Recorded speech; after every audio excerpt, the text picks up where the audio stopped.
할렐루야. 오늘 이 새벽에도 예배 자리에 나오신 모든 성도님들에게 하나님의 은혜가 넘치기를 간절히 축원합니다. 오늘 우리가 읽은 누가복음 23장 말씀은 예수님께서 재판을 받으시고 결국 십자가에 달려 죽으시는 내용을 다루고 있습니다.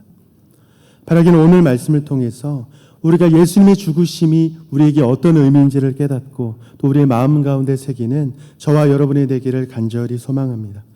먼저 오늘 말씀을 통해서 우리가 깨닫기 원하는 것은 예수님의 죽으심은 우리를 위한 무죄한 죽으심이었다는 사실입니다. 오늘 말씀을 보면요, 이 대제사장들과 서기관들은 예수님을 빌라도에게로 끌고 가 고발을 하게 됩니다. 그들이 예수님에게 스스로 내린 죄명은 하나님의 아들이라 칭하는 신성모독죄였습니다. 그런데 빌라도에게 데려가서는 이 사실을 언급하지 않은 채 오히려 백성을 미혹해서 가이사에게 세금을 바치지 못하도록 한다고 그렇게 고발하고 있습니다. 왕을 사칭하고 있다고, 백성들을 미혹하고 있다고 고발하고 있는 것입니다. 실제로는 종교적인 이유로 죄를 물으려 하고 있지만 정치적인 죄목을 들어서 빌라도에게 고발하고 있는 것이 바로 당시 종교 지도자들의 이 상황이었다는 것입니다. 지금 유대의 종교 지도자들은 예수님을 죽이기 위해서 수단과 방법을 가리지 않고 모든 것을 다해서 어떻게 하면 예수님을 죽일 수 있을까를 지금 꾀를 내고 있는 것이 이들의 현실이었다는 거예요. 그러나 실제로 그들이 아무리 고발하고 고소를 해도 그들에게 돌아오는 답변은 한결같이 죽일 죄를 찾을 수 없다라는 답변이었습니다. 4절 말씀에 보면 종교 지도자들의 고발 앞에 빌라도는 이렇게 대답을 합니다. 빌라도가 대제사장들과 물에게 이르되 내가 보니 이 사람에게 죄가 없도다 하니, 14절과 15절에서는 빌라도가 예수님을 2차로 신문하는 가운데서도 동일하게 대답을 합니다. 14절과 15절을 보면 너희가 고발하는 일에 대하여 이 사람에게 죄를 찾지 못하였고 헤롯이 또한 그렇게 하여 그를 우리에게 도로 보내었도다. 보라, 그가 행한 일에는 죽일 일이 없느니라. 또한 22절에서도 빌라도가 세 번째 말하되 이 사람이 무슨 악한 일을 하였느냐, 나는 그에게서 죽일 죄를 찾지 못하였나니 때려서 놓으리라 하니, 이것이 빌라도의 한결같은 대답이었습니다. 여러분, 죄를 찾을 수 없다는 것은 죄가 없다는 것입니다. 그것도 세 번이나 반복해서 동일하게 고백했다는 것은 죄가 없는 것이 확실하기 때문에 그가 지금 그렇게 이야기하고 있는 것입니다. 물론 빌라도는 무리의 요구에 대해서 그 요구를 무시하지 못하고 진실을 외면한 채 타협해서 예수님을 죽음으로 내몰게 됩니다. 하지만 적어도 판결을 하고 있는 지금 이 상황에서는 예수님께서 죄가 없다는 것을 분명히 알고 있었다는 것입니다. 빌라도의 이러한 답변에도 불구하고 종교 지도자들과 무리들은 오로지 예수님을 죽이는 것 외에는 관심이 없습니다. 이들에게는 사실이 무엇인지는 관심이 없어요. 오로지 자신들의 유익과 자신들의 만족을 위해서, 자신들이 얻기 원하는 것을 위해서 예수님은 죽으셔야만 했던 것입니다. 또한 무리들도 마찬가지입니다. 지금 무리들은 예수님을 십자가에 못 박으라고 소리 지르고 있습니다.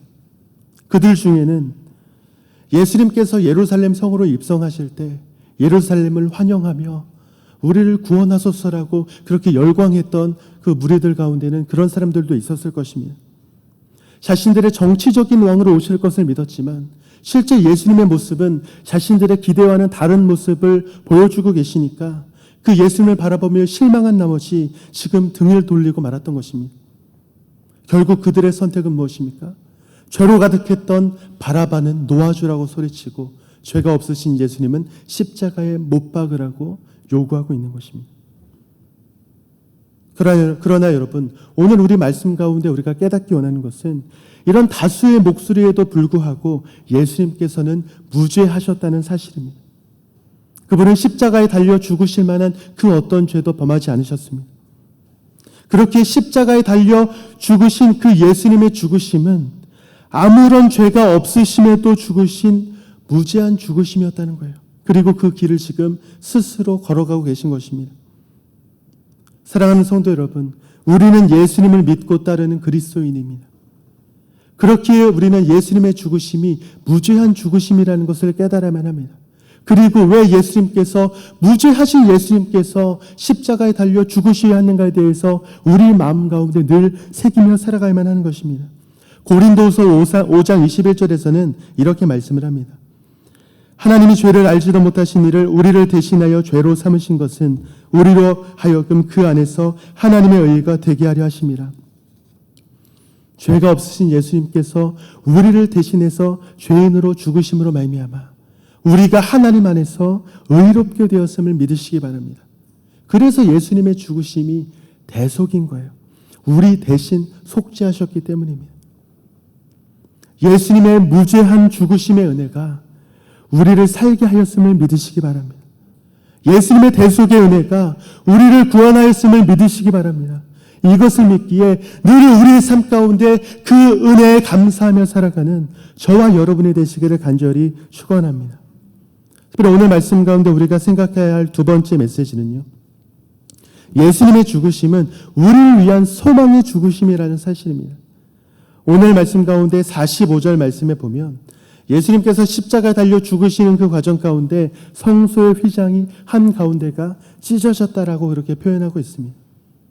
이 사건은 마태, 마가, 누가 모든 복음서, 이 세 개 복음서에 다 기록이 되어 있는데요. 이 휘장은 성소와 지성소 사이에 있는 것으로 하나님과 우리를 분리되고 격리를 상징하는 것을 의미합니다. 그런데 예수님께서 이 죽으심으로 말미암아 그 휘장이 찢어졌다는 것은 그동안 막혀 있었던 하나님께로 가는 그 모든 길이 우리에게 열려졌음을 우리에게 상징적으로 보여주는 것입니다. 예수 그리스도의 대속으로 말미암아 우리의 죄가 단번에 사해졌음을 우리에게 보여주고 있는 것입니다. 이제 예수님을 통해서 우리가 하나님께로 나아갈 수 있는 이 길이 열렸기에 예수님의 죽으심이 우리에게 소망의 죽으심이 될 수 있는 것입니다. 사랑하는 성도 여러분, 예수 그리스도의 십자가 죽으심으로 인해 우리에게 소망의 길이 열리게 되었음을 믿으시기 바랍니다. 우리가 어떤 상황 가운데 처하게 되든지 소망을 잃지 말아야 할 이유가 여기에 있는 것입니다.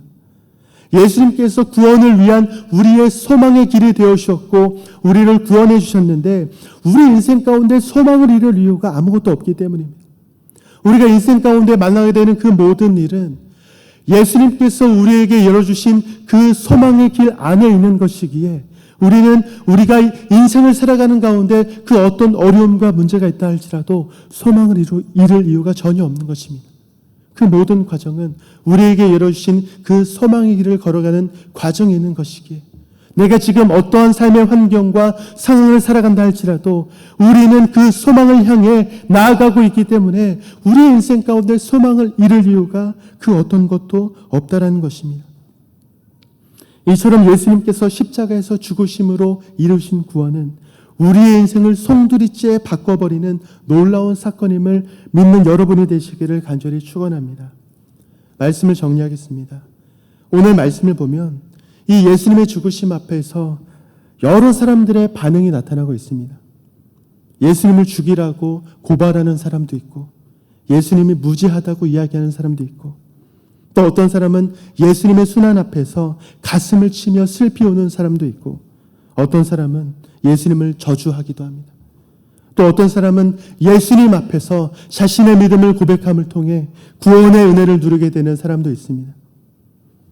이처럼 예수님의 죽으심은 하나의 사건이지만 이 사건들 앞에서 나타나는 사람들의 반응은 모두 달랐다는 것입니다. 여러분에게 예수님의 죽으심은 어떤 의미입니까?